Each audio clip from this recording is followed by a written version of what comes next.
Hey everybody, welcome back to the Bald Booktuber. My name is Scott, and I've got some special friends today. We're going to be talking Dark Tower Book 3, The Wastelands. We have Madison from Madison Goodyear. Say hi, Mance. Hello. We have Sheikh from, I can't pronounce his name, and I never be able to, but Esfand, no, I can't say Esfandiar. Esfandiar. It's good. As close as you get is fine. Jake it is. And of course, we've got Mike from Mike's Book Reviews.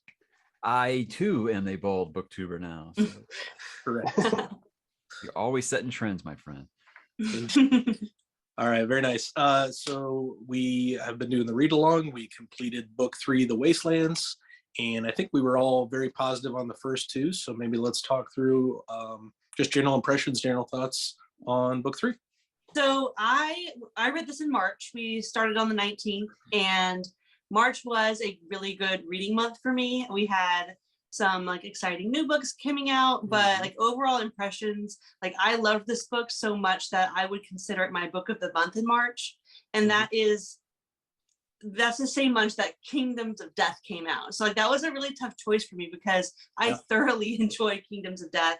But when it came down to it, this was definitely my book of the month. I just loved every page of it, and I thought it was just a very, very cool book. So this was my book of the month in the month that I read it, and I really haven't stopped thinking about it since. So definitely overall impressions for me were very positive. Beautiful. All right, Sheikh. Yeah, so similarly for me, I enjoyed this one actually the most. I think for most of you, the drawing of the tree is your favorite, but I love this book. I love the whole section with the Jake book. So first of all, this feels like two books to me. It feels like King kind of changed his mind on the drawing of the tree aspect. I was like, okay, never mind. I need to draw another person. But I love the whole Jake section. It was awesome. Eddie's dream sequence, especially I keep being impressed how good King is writing. The only person ever who I've seen say that King writes incredibly well is Mike in his different seasons review, or in that he said it. But I'm impressed. I'm doing it on audio, but still the writing and the atmosphere gets through so amazingly. And Frank Miller, man, incredible. Yeah, definitely my favorite of the three. Awesome. Yeah, I'm as insane for this book as Blaine the Crazy Train, because this was just great. I read this when I was 19 on the lead up right before Wizard and Glass came out, so I didn't have to wait. So that was a cool part then. But this time rereading it, it was one of those things where I was in my memory, Drawing in 3 was my far and away favorite. But when I read this, I don't know, she just is right there with it. And I think that's because I really think this one's an Eddie book. This one feels like it's Eddie's book, Eddie's story in this one, really. And obviously the Jake stuff was great as well. I love some good coming of age stuff, but showing how that kind of it kind of blended that together, I thought was just brilliant. Anytime you got your character is willing to just three-way a demon to get everyone out of trouble, it's a you're reading a Stephen King book when something that crazy happens. That's right? Yeah, I guess we'll take it together. No big deal. So yeah, obviously I love it. I read this when I was in Jamaica last year, so that was also very, very positive memories there. So for sure. Great stuff. Cool. It did not quite make my book of the month because of Kingdoms of Death and Raphael fair. Boy. And it isn't quite my favorite of the first 3 because I do still prefer Drawing of the 3. But it plays with one of my favorite things in fiction, especially sci-fi fiction, which is timeline and time travel paradoxes. So all the stuff with the paradox, as far as the memories that Roland had, I thought was unbelievably cool. And it takes a very talented writer to rectify that and make it both make sense and be a valid plot point. So I loved all that stuff. I loved all the Detta stuff, and we'll get into some of that. And of course, he was fantastic. Yeah, great book. I enjoyed every page as well. So, and that is the truth. And that is the truth. Yes. Yeah. Blaine the train is a pain, and that's the truth. All right. I guess let's talk about some characters. So I guess who was everyone's kind of standout in this one and why? And talk a little bit about their journey both in the book and what we've seen so far from them this far into the series. Okay, so, well, I'm just going to get it out of the way real quick and talk about Oi, because like I am such a sucker for a good animal companion. And is there an animal companion better than Oi? Like, I don't know. Like, I mean, that's an interesting conversation to have. But I mean, he just checks the boxes. Like, he's loyal and he's cute and he's funny. And like, he'll show up in a scrap. And I'm just like, that's exactly like everything I want out of an animal companion. And what I loved was the fact that it wasn't like Roland was like, yeah, you can keep him. Like, he's not a pet or a sidekick. Like, he is Quartet. And like, I just love that dynamic there. But other than Oi, I would say Roland in this book. For the first two books, we get a very singularly minded Roland. And like, he is the protagonist in this book, but he's not necessarily a good guy. Like, he's a super great character, and we're just following his story because it's the story we're being told. But he's an interesting protagonist. But in this book, I feel like he became a much more dynamic character. And it was the book that made me go, okay, I cannot wait to read Wizard and Glass so I can get some backstory on this guy. Because this book, he felt way more dynamic as a character. And like, he was able to make some choices that helped him kind of like get over some bad choices he made, like in The Gunslinger.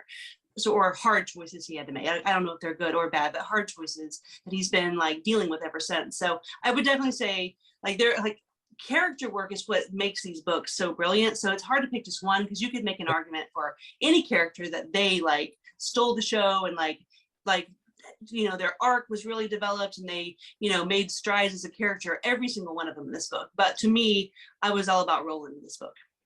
Yep. Excellent.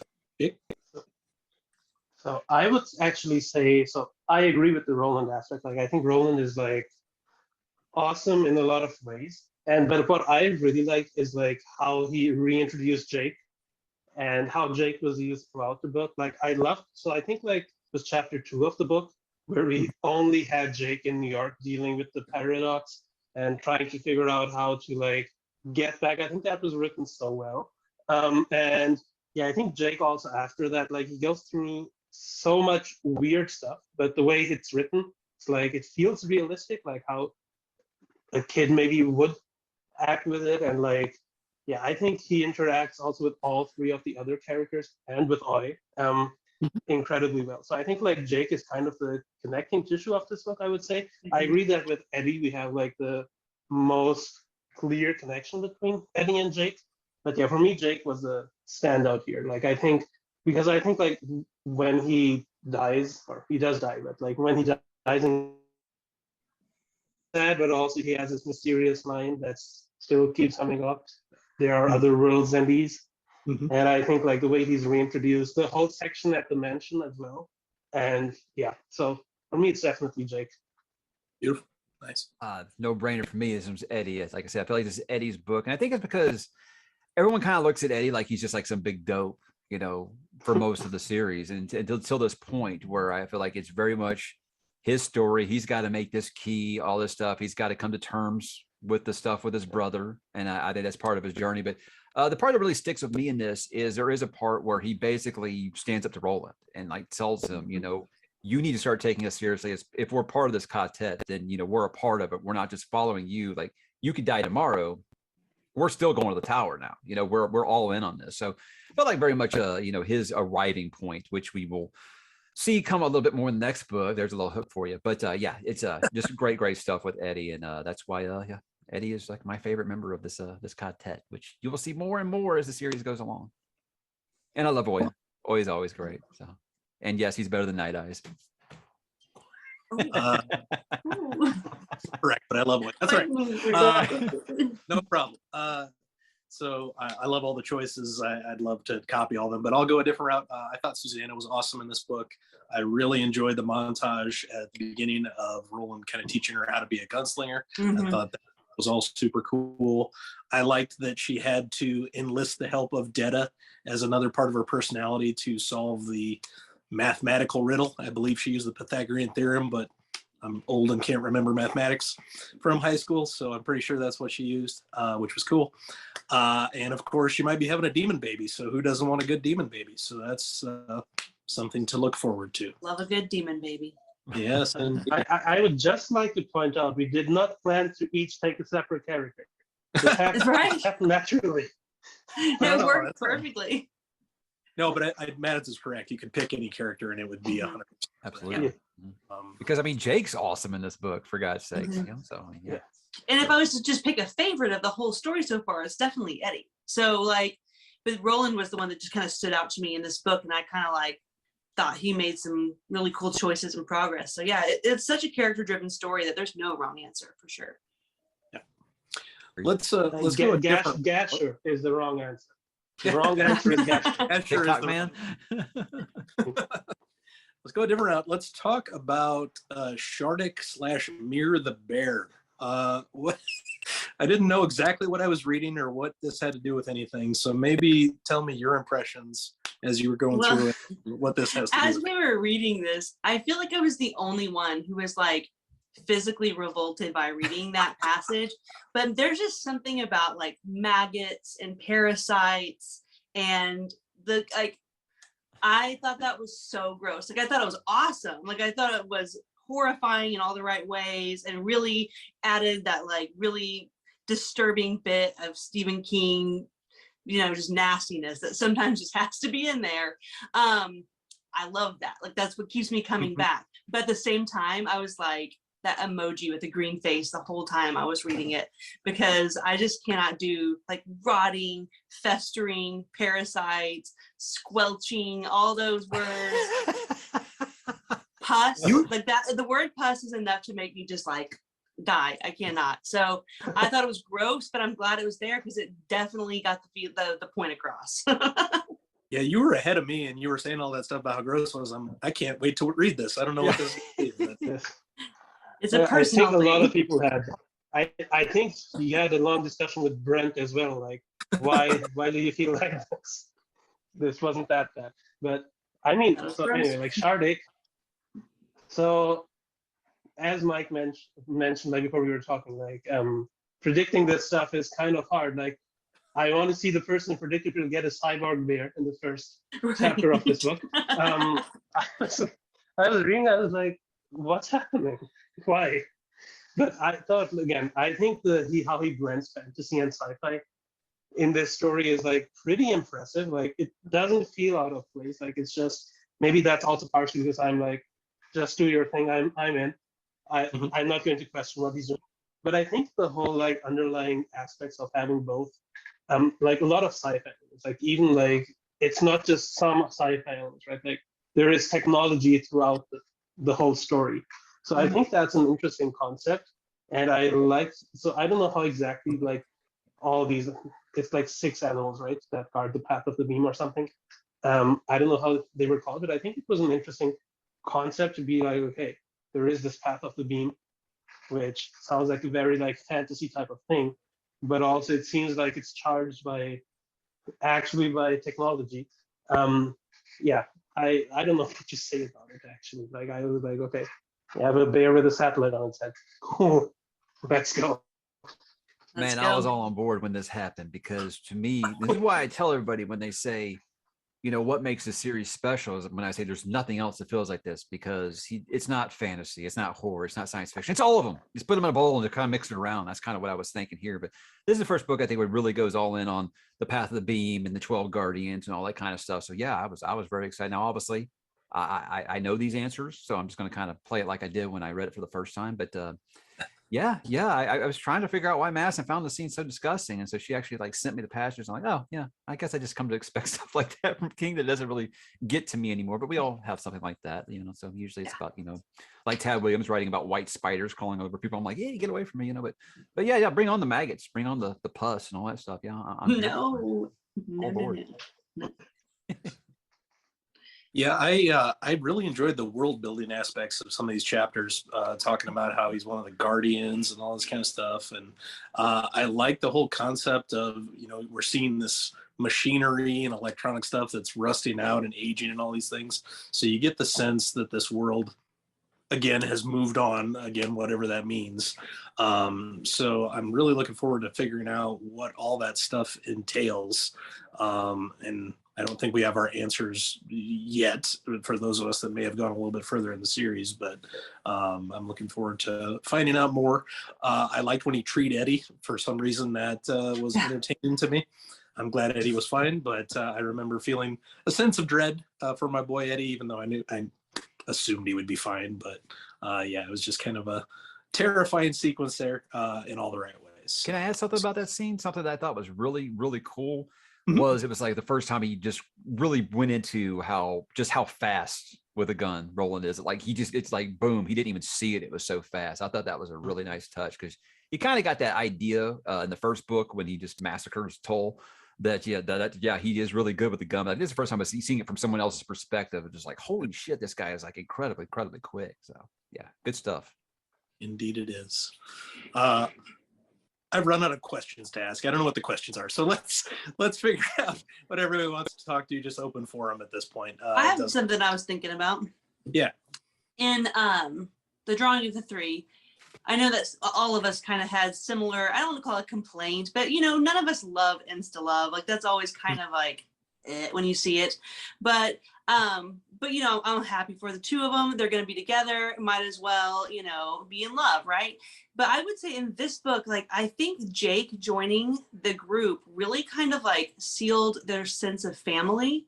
And like, it never says like Eddie's his dad and Susanna's his mom. No one says that, obviously, because clearly Roland is a father figure, a mentor as well. But for some reason, I feel like their whole dynamic just made so much more sense and felt natural and organic and just like a really, like it felt like they just all love each other and like it's a love makes a family, like it's like it's an old cowboy and this lady with no legs and a drug addict and a little boy and a half raccoon half puppy cat, and they're like this perfect family, and it doesn't feel like insta love anymore. It just feels like and it just feels like it all makes sense, and I just really liked the dynamic in this book.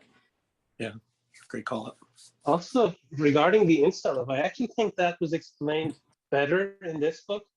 Like, I think Susanna and Eddie have this interaction where they're like, they were attracted to each other because they were like only parts of their world that were still there. Like they connected on that end. So I think he kind of explained it away. So I was like, okay, fine, you get it back. So I think he tried to maybe, work on that aspect. I guess people were complaining about that maybe when it came out. But I like that as well. What did you guys think about the whole ageless stranger scene at the end? Because that was, for me, was just like the first time I'm really like, if you've read other books in the multiverse, you were like, oh my God, I know who this is. If you remember back in Gunslinger, when Roland and the Man in Black are having their palaver and he tells them about the ageless stranger and it's something that he was going to have to face. So I was expecting to see that. But when I think I figured out who the identity of this ageless stranger was, it was just a complete mind-blowing moment to me. Now, if you haven't read other books in the multiverse, I don't want to tell you exactly what that is, but that was just like a huge moment for me. And one book in particular, of course. So, yeah. Does anybody else I think besides this me and is Scott know Sheik's what? first. Yeah, okay. Doesn't have a Is this lot your of first experience. King? Sheik, is this the first King you've read? Is Dark Tower? Yeah. I think. All right. And this is his. For me, yes. I think that's so I'm cool. Like, just I think going that's to- a really cool place to start, honestly. I used to be like, no, don't start with Dark Tower. And I'm like, I guess you could. It'll make Yeah. things in the rest of the multiverse make more sense. So yeah, sure. Yeah. Yeah. I was thinking about doing like all the in-between books. Like I think people say to read The Stand and Salem's Lot, but I'm like a bit too slow for that to do all of it. So I'm just taking it as it comes. So I'm already behind, so maybe I won't. But yeah. You should read The Stand either way because it's incredible. But yeah, I will. I will. At this point, I'm in And between. Salem's Like Lot. And Salem's But I Lot could is keep going. I don't I'm like, know. I and do want to it- read Salem's Lot. Connected now. The Salem's Lot I do want to read, but I'm like, I'm going to be super late for Wolves of the Kala if I also squeeze in Salem's Lot there. It'll be there for you. One thing I really appreciated in the story was kind of the brotherly love / butting heads of Roland and Eddie. I really enjoyed that scene where Roland basically says, you got to get that key made and you need to get Jake here. I don't really care what it takes. Make it happen. I don't care if you're scared. Doesn't make any difference to me. This needs to happen. Got So time for it, yeah. I really enjoyed kind of that tough love section and just seeing the two of them become closer during that sequence. I thought I was kind of very looked at it more as like a father who's like basically like rub some dirt on it and walk it off. That's kind of how I looked at it, as like a really tough love from a dad more than brothers. But I know what you mean. Yeah, for sure. Oh, that's fair. Yeah, that's definitely fair. Cool. His memories with his brother, though, like kind of giving him even more backstory than we already got. Because I feel like even like I just love that he did that, because what we got of his backstory was really sufficient, honestly. Like we knew who Eddie was in this book, and I just feel like don't stop though. Like keep telling me more and more, because like that's what like, this story is bizarre. Like it's crazy. It's out there. I don't know where it's going, but like I don't really care because I'm going to follow this crew anywhere, and that's because of the well-crafted backstory. So getting more interaction between him and his brother was heartbreaking, but like really, like I just love getting to know Eddie more, because like I said, he's my favorite character. There's stuff about his sister too, about his sister that died. Yeah.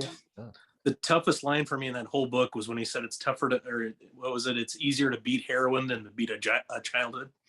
And he was basically talking about how, you know, no matter how hard it was to get off the junk, just the memories and all the bad stuff that happened in his childhood isn't something. I used that line in my video. I thought that was a really poignant line. Very good. Yeah.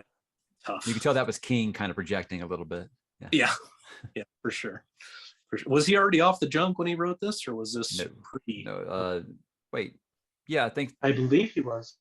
Tommyknockers was the last one that he was just completely loaded on. Yeah. So, say what year is this? I'll tell us something. Yeah, I think so. Like 91. So yeah, he was 91. But I mean, he kept writing about those things for years. Hell, I think he still. I mean, even Dr. Sleep was pretty much still that about dealing with sobriety and stuff. So yeah. Also, like just because it came out in 91, like it doesn't mean he wrote all of it. True, especially with Dark Tower, a lot of the stuff right. It took me like 8-9 years to write that book. You know, it wasn't like, oh, it's been this long, I guess I'll write Dark Tower now. So yeah, it was. Right. It's just slow writing. Also, one thing that's like I mentioned when I started Wizard and Glass on the server, King is like awesome at writing books.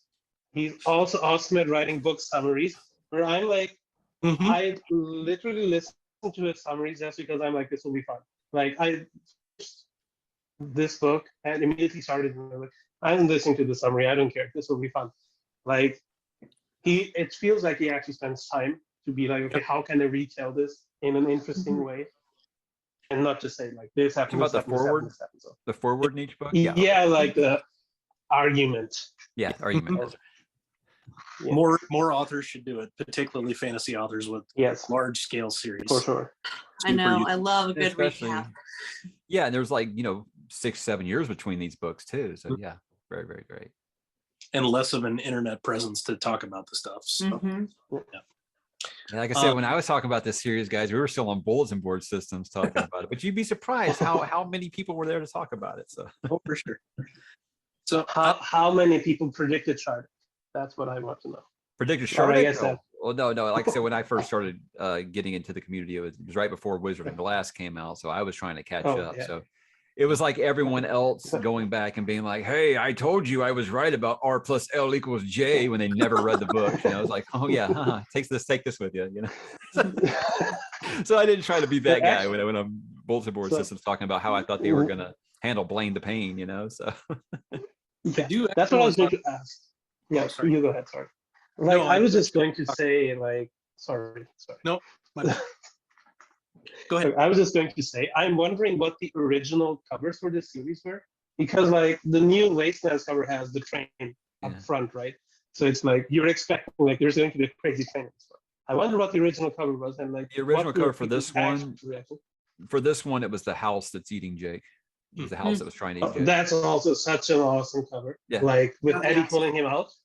Yeah, that's the paperback that I read whenever I read it brand new. So yeah. Or not brand new, I guess it was. I'm just like, there's so much crazy stuff in there. Like you could put so many things on the cover. And what's terrible about this cover is not even the right kind of train. Like Yeah, It's I mean, like an old it isn't on the steamboat. Viking one either, but it looks awesome. So I'm like, hell yeah, Yeah. bring that on. So yeah. I do actually want to talk about Blaine a little bit, and apologies to Mike and Sheikh here because I do want to ask Madison specifically because you've read it. So, Live Ship Traders, does Blaine remind you at all of Paragon, the live ship, or is that just me? No, yeah, absolutely, 100%.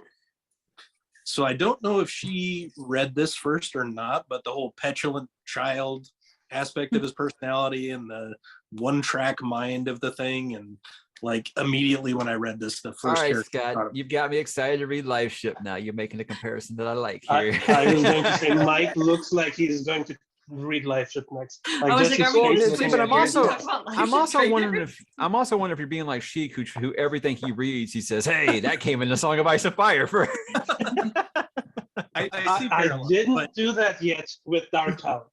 yeah, I didn't do it yet with Dark Tower. it could be me just loving Hob and wanting to always No, shift the I do the conversation. same every time I read anything coming of age. I'm like, oh, Stephen King did this first. I mean, I'm reading Boy's Life. I'm like, it's just like in the body, you know. But Boy's Life was awesome. But I don't want to detract from the show. Yeah. No, that's cool. I don't want to either, but I just wanted to see if that was No, the that's case. exactly Let's, a perfect observation. Yeah. Okay, let's talk about Blaine other than that observation. So what's everybody think? What were your impressions of the I character? think he is a pain, and that is the truth. Yes. Sorry, Madison. Go ahead. I mean, I'm trying to think of specific thoughts I have. I mean, clearly there are like parallels to be drawn to Tolkien, and they are just awesomely executed because it does not feel recycled or like copycat, because like nothing in this book can feel like anything else. It just can't. But I appreciate that he pretty blatantly is like giving nods to, I mean, like this is his go at fantasy. So if you're going to go at fantasy, you got to throw in some Lord of the Rings in there. And I just love that scene in both properties. So the idea of the riddling and like everything hinging on that is so cool. And I remember even back in the Gunslinger, when we found out about like the riddle competitions, it made me think about just that interaction in the Tolkien stuff. And so like when we got to see it like play out with the train and like, Roland, who's like a master, again, I know he wasn't the best at all the riddling back in the day, but like he still has way more experience riddling competitively than anyone else. But like, I like that like everybody got to throw in their version of the riddles and everything. And I just thought that whole interaction was just really fun to read.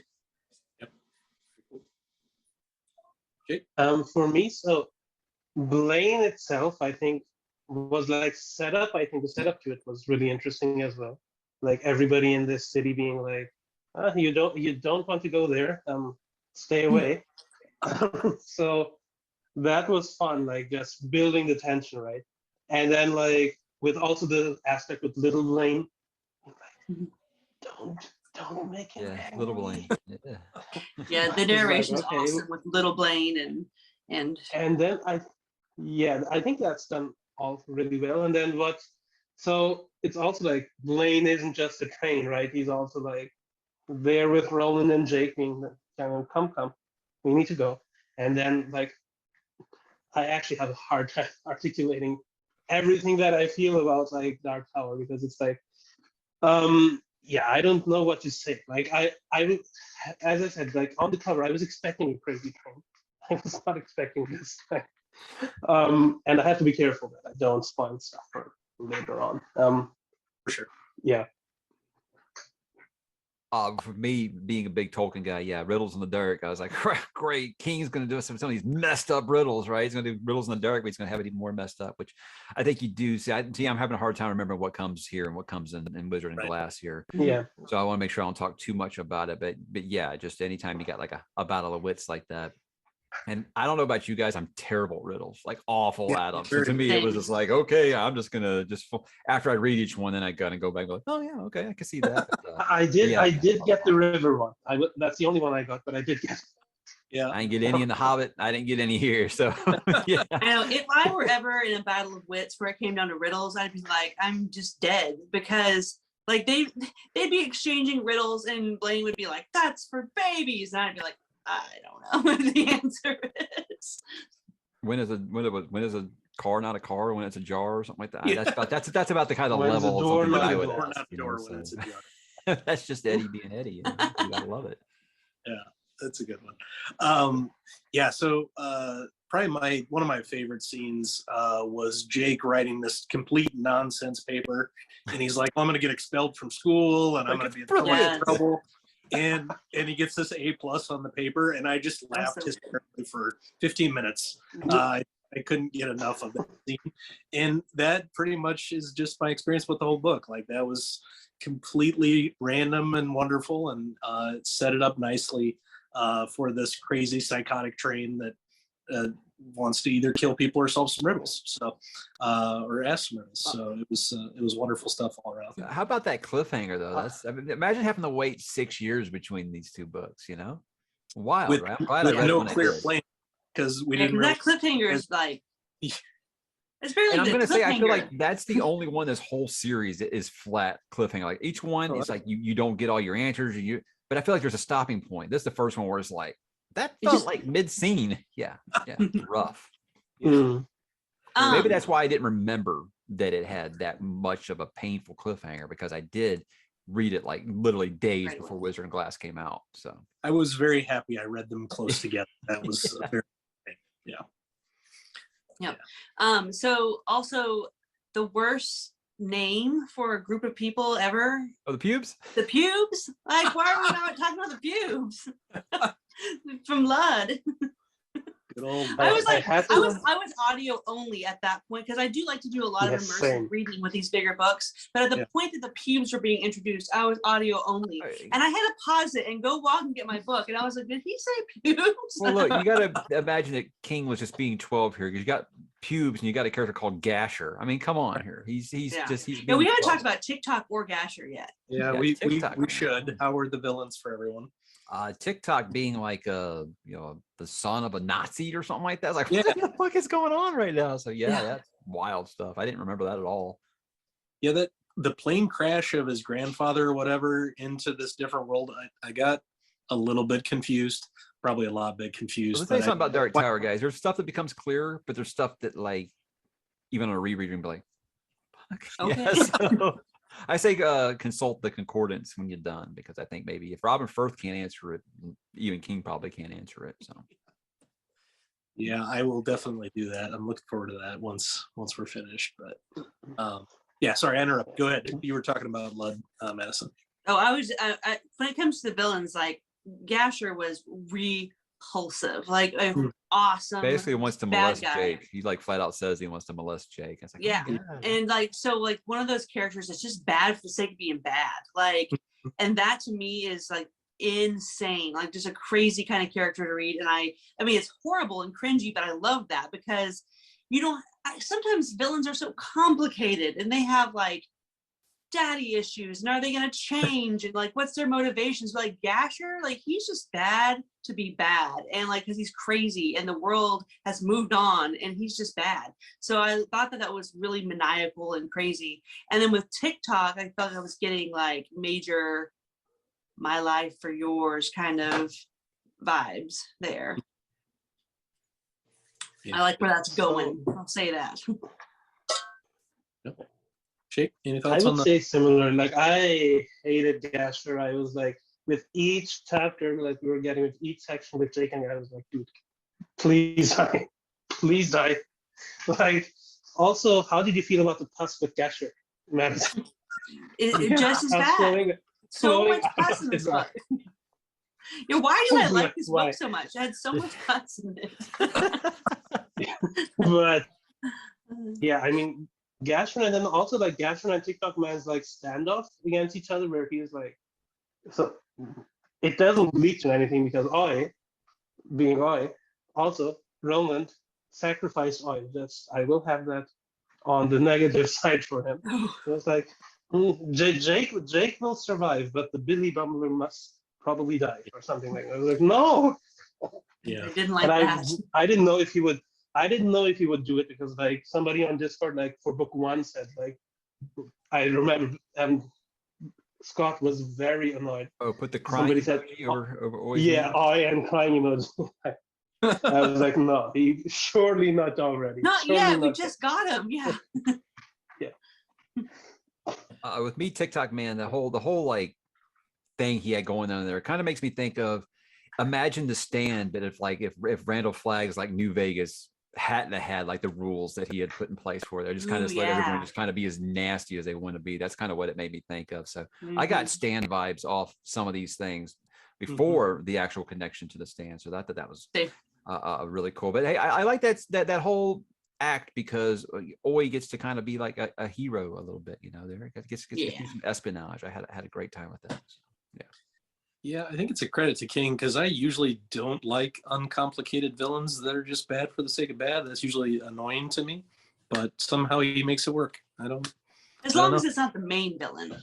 Yeah, Yeah, I A was going to crony. say, I thought Yeah. that out to the story. I also don't understand why I love Oi so much because I don't even know what a Billy Bumbler is still. And for whatever When reason, I did my animal companions video, I put them under dogs. So, but you probably Yeah. put them under cats too. You know? I I suppose, need to look at uh, some artwork. I need to look at some artwork of him because I was like, he has hindquarters that go up and down, and I'm like, what? In my What's video happening? for Wastelands, I have an artwork picture of him in there. Okay, yeah, I watched. I need to watch this. open forum. Who wants to talk about what? So, who thinks what's going to happen in the next book? And even though most of us have already read it, so Sheik, what do you think is going to happen in the next book? So I've been saying, like in our last discussion, I said Wizard and Glass is the book I'm looking forward to the most because so Drawing of the Three is my least favorite because I felt like we got the least background on Roland in that, and I'm super intrigued to find out what happened. Like one with Roland himself, the other what happened with this world. Like at some point in Roland's life, the world hadn't moved on, I guess. So I'm like super intrigued to find out. I don't have any predictions. I've given up trying to make predictions for this because I'm like, whatever I can think of, it's not going to work. And I also think like King says he doesn't outline stuff, right? Like he didn't think this stuff out. Like I think he said it in the at the end of Drawing of the Three or Gunslinger. He's like, I'm just making this stuff up. I told you like Susan got burned or something. I guess I'll have to make that work at some point. I don't know. So I guess Susan will get burned. That's my prediction. I think it's one of those things where like he had like plot points that he knew he wanted to use, but he didn't know how he was getting to them. So it's like Didn't get I there. do think he Yeah. had basically the last few acts of the series in mind about this time, but he was like, how do I get there though? So What's going to happen in between? Yeah. it wasn't like Lost where he was just like, I'm just gonna make this shit up week to week and see what happens. You know, he knew he was going to have to answer some things. So he had those, but yeah, how he was going to get there, I don't think he had any idea. He's definitely a discovery writer. He and George have a very similar process. It's just that King One publishes writes, them. yeah, one writes, doesn't, yeah. They write similarly in terms of how they discover the story as they go, and they have signposts There along you the go, way. guys. There we go. You want Stephen King to finish Song of Ice and Fire. He probably could. Yeah, I think Didn't he do that? the incest would probably be cranked up to like 40. You Oh, just go all in on that, you know. And some pus. There would be a lot of pus, I It'd be think. more Be some fun. Wasn't there a joke with him that like he wrote Winds of Winter or something? Maybe I'm forgetting this. Maybe I'm making up a meme. But I think there was a thing about King writing Winds of Winter and throwing it away. Like I did it in 3 months. I'll just say about Wizard and Glass that it's my favorite book in the series so far, and my favorite book that I've read this year. So no predictions because I've already read it, and it doesn't. I didn't know that. That's awesome. It's yeah, it's interesting. I'd love to hear it because that was the one I was worried about the most with you guys on this first read because it was so divisive when it came out. And like I said, over time, a lot of the fandom has come around on that being their first or second favorite, really. And it was even better for me this time, where I was kind of in the middle because I didn't have to wait, 6 years waiting for that one. Now, Wolves of Kala, this is going to be different because I had to wait, and let's just say I was lukewarm on what I got. Let's just put it that way. So that's not How a long warning. was that wait? Yeah. 6 years. 6 years. Yeah. 6 This years. Wolves of the Kala, see, that was my Dance with Dragons before Dance with Dragons. He's never going to finish it, So which is even funnier now in hindsight. But I'll be interested to see how you guys feel, or Sheik, how you'll feel when you finish Wizard and Glass, because I love hearing that you guys liked it a lot. because I'm wondering if on this binge Mhm. read, if you guys aren't going to have the problems that I have, because I did have to wait. You know, like a lot of people that read Wheel of Time when it came out individually, how a lot they complain about the slog, whereas the new readers read it like wasn't as nearly as bad as you guys said because they didn't have to wait. So I'm wondering if you guys will have the problems that I have down the road. But as of at this point, I have no problems except that I mean, I don't want to dump on Wheel of Time, but I still have problems with the slog binging it. Sure, That's okay. sure, Different, sure. But different. just like I this, have like I'm not problems with imagining it. that my problems with book 6 in this series is just going to magically go away. But I'll be interested to see how you guys feel about it, since you know you didn't have years of speculation and expectations. For sure. Mhm. Makes it. I would say after finishing the Wastelands, when I was anticipating Wizard and Glass, the things I was looking most forward to was, of course, knowing about Roland's backstory. But I mean, of course, relieving that cliffhanger that this one leaves you with. But Mhm. also, the thing I was most interested in was really understanding like the concept of Ka more and the quartet, because I knew we were going to get Roland's crew. We were going to get his original quartet, and that's what I was most looking forward to, was just like getting to understand that bond a little better and see that in action, so that I could look forward with our own group to know like what are we modeling after, like what's the goal, what are Roland's expectations. So that's where I was at after the end of this, but without reading Wizard and Glass, was just really excited to know more about his roots and his friends, that clearly like something happened that changed him, and I wanted to know all about it. So I think one thing I really like to Roland's story throughout now is how complicated every relationship is. No matter who it is with him, he's a tough dude to love, I think. Mhm. No matter if it's a friend, a member of a quartet, whatever, he's a tough guy to love, and he's very one-track mind at times, and the ends kind of justify the means, and it becomes really, really challenging and complicated to figure out where things are going from moment to moment, which I think all that stuff is fascinating to me.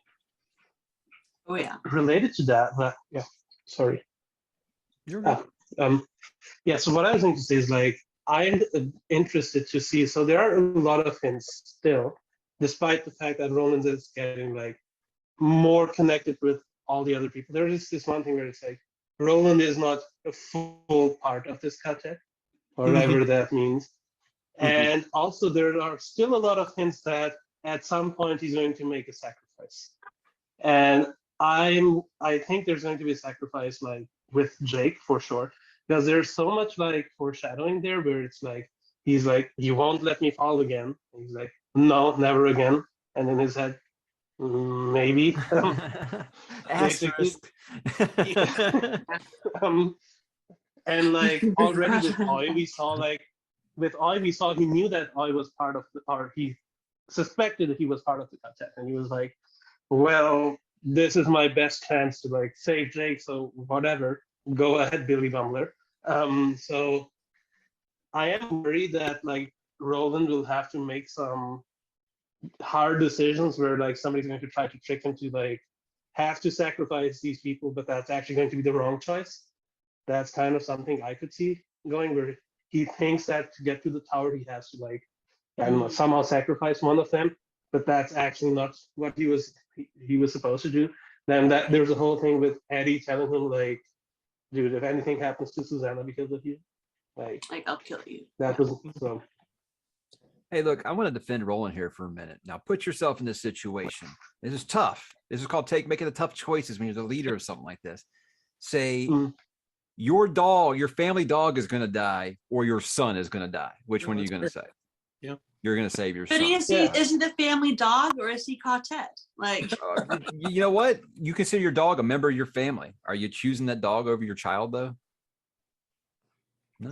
Is quartet the same as If you're family? Madison, if your dog is drowning or your daughter's drowning, my which dog, one are you saving?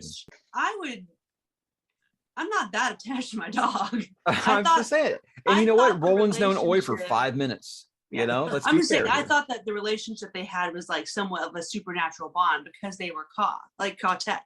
And so like, I didn't know that it was just the same as like getting a dog from the SPCA and saying it's part of my family. Roland's also still growing at this point in the book. Okay. So, you know, I still think that like that. I think that's why you have the scene where like Eddie like tells them, hey, if we're really all in this, start treating us like we belong Yeah. here instead of like we're just your little side characters, so. So, but what my point is, like, I feel like the fact that Roland is already distancing himself from them, it's like, I'm not a full part of this And cafe. you'll find out is- about that in Wizard and Glass. Yeah. You'll find out about that. Yeah. Okay. Yes. Okay. So, but yeah, I'm just a bit worried, like what kind of decisions Roland will have to make. And I'm kind of at the point where I think he's still willing to make those sacrifices, like from how I see Roland. That's just what I think. But we'll have to see. There's a certain character in a series that we all, I think, like that says nothing matters but Fail. Well, there's a character in this book that says nothing matters but the tower. So I think there's your Wheel of Time Dark Tower connection. That's the only one. The only one. But Kai is a wheel, so Yeah, there's another one. What do we think so far? We talked briefly about it last time, but do we feel like it got fleshed out more to anyone's satisfaction, or are we still learning about it? Or About Ka? About Ka specifically, yeah. I'm afraid of spoiling stuff, so I'm gonna. No, that's fair. You guys, how you feel? No, I'm kind of still where I was initially. I think Ka is, gosh, I'm drawing a blank right now, but I think it's the loyalty they have to each other, and I think it's just what is aligning them with the path of the beam. I think it's just what's guiding them. It's their conscience. It's their tie to what's important. Okay. I think there's two ways to kind of see it. One, that what Madison said, but I think it's also kind of commentary on like predestination in general, because I feel like Roland oftentimes when something happens, like, no, I can't say that. That's Wizard and Glass. Like, let's say they have a lot of close calls where they're like, okay, we got lucky there, and they're just like, Ka. And like, there's a lot of things where, yes, I'm like, there are sometimes things where I'm like, it's not really in their control. I could just make the right decision at the exact right point where it ends up being fine. So yeah, what I really like was the introduction of the concept of Kef, which is like, it's like shared mind between all of them. It was interesting, like especially Eddie's reaction to it. He was like, no, you were talking with me. And Susanna, he did not say anything. He didn't say anything. So yeah, I really like that. I don't know. I'd still struggle, I guess, a little bit with the fact of does free will matter in this universe of cause and play? And if there is only one right path, like is Ka guiding them, or are they working in alignment with Ka if they make the right choices along the way? And I don't know if I have the answer to those things yet or not. So these are good questions. Too many philosophy classes in my youth. So I don't know. All right. Well, I think we'll wrap up pretty soon, but any last minute thoughts or anything anybody else wants to get in here before we I just wanted to like quickly talk about the demon circle. Yeah. Scene where I like, that's like so well written. Again, like so one thing that I think we haven't talked about is like the narrative style in general, which I don't know, does this count as like omniscient? Or is it just like third person limited, but he's going everywhere? Like, I don't know, but it's like, yeah, I think it's still limited, but yeah, I think you could make an argument from it. Sure. Yeah, but in any case, like I think the way that scene's written, like the chaos, we're getting Jake in the mansion with this house disintegrating and trying to get him. Then we have Eddie trying to somehow figure out how to make this door work. And I think it was at the last one where he was like, okay, this key isn't perfect, right? And he had to do something again to make it perfect. Mm-hmm. Like Roland was just like, okay, I need to time everything perfectly or else this is all going to shit. Yep. And Susanna, man, I was feeling so bad for Susanna during that thing. I was like, oh my God, why is this happening? She's gonna melt that icicle, bro. She's gonna melt that icicle. He's the best. Yeah, again, like, Jesus. Oh yeah, that was the wildest thing I think I know. I love how she like understood what she needed to do, and she was like, "Damn, that sucks, but let's do it." and she No, I just think the Yeah. best is when it's like, what if the demon's into boys and girls? And Roll's like, I guess we'll take it together. So good. Yeah, I love As it. I was reading all that stuff, the only thing I could think of, and it's completely off topic, but I know Sarah Reed's read these books when she was a teenager. I'm Yeah. like, I wonder if her parents knew what she was reading at the time or not. Apparently her dad like encouraged it. So I was like, I hope I could be that awesome dad. So yeah. So, whatever, completely off topic, but yeah. I just wanted to mention because there are a lot of scenes that I was like impressed by because some scenes on paper I'm like, this is hard to pull off. Like this is too weird. And some scenes where I'm like, this should be good to pull off, but I'm not sure if every author could do it. Like Eddie's dream sequence, which was written so well. Like the descriptions of the tower, the whole connection with Jake. Like I think somebody pointed out that he's wearing Jake's school uniform basically in that dream. Then there is also something with the train there, I think. Like I'm not sure if I'm misremembering, but there's this like smoke coming out of the tower, right? And then in the cloud, he's seeing like basically. I thought that was the train because it was reminding me of the cover art of Wasteland, like the new one. But I wasn't sure if I was just like reading into that or not. But yeah, in general, like those type of scenes I always enjoy because I'm like super into it and like, yeah. I have a train track right outside of my window, and whenever a train passes, I'm like, blame the pain. Must be Blaine, yeah. I hope that you guys are anything that seems like it might be prophetic or something. Hope you're Yeah. bookmarking it. There's one in this one about the rose with the sun in it. Mhm. Remember that. Yes. Remember that. Yeah, it's interesting. Old Steven really likes to beat people over the head with his foreshadowing, and I love it every time. Like usually, I hate it when he's like, it's the last time anyone saw them alive. I'm like, don't do that, Steven. But I then by the know. time it Dang happens, I'm it. like, oh, I'm so crushed when it happens because he's that good at it. So he's Yes. like, I'm going Well, to but tell it's you over my there. character's fate and still make you give a shit. Yeah. Well, it's amazing. and I think that these intricacies that we're all trying to like get across, like this is why his movies don't translate well on film. I think a lot of time is because what makes these stories special is if you just like gave somebody a rough synopsis of any of his books, like I guess there's probably a weak screenplay there, but like what makes these stories special is the way he writes them and the way he can convey what people think. And you can't do that on screen. And so I think it just robs the stories of what makes them actually excellent. Is like they're really just meant to be read. So like I am understanding that. The more I read of his, the more I understand, like, is it even the movie's fault? Like, yeah, I think a lot of it could just be better writing. Yeah, it was. But for the most part, it's just the magic is missing when you can't get in somebody's head and all the details that you cannot put that on screen. So it just doesn't work the same way. The Dark Tower movie, yeah, it was their fault. But I get where you're coming from. And I hate to be negative, guys. This will never translate to film. Ever. No. It cannot be done. It can maybe be done on like Netflix if it's done by like Mike Flanagan, who understands Stephen King. Maybe he could do it. But everyone else would be way too chicken shit to cover half the stuff that this series touches. Like the first book, you're doing like an abortion with a pistol. Yeah, no one's gonna touch that shit. No one. Yeah, and I know most of you guys are not into this kind of thing, but I think it could probably be a pretty cool animated series. But I would never try to. I couldn't even imagine it without it. I agree, but I also think it really depends too much on the studio that's doing it. Like there's so much stuff in there where I'm like I think HBO is maybe the only one that would be like, maybe we can do this stuff. Like, I say Netflix and Mike Amazon, Flanagan just because they have a good relationship. Everything Mike Flanagan put out on get Netflix the creative has been a big director that hit. did Castlevania, and then But get is- Mike Flanagan to is write it, Netflix direct okay it. with this stuff? Is Netflix okay with doing this stuff? Also, Netflix may not want to put money in stuff anymore.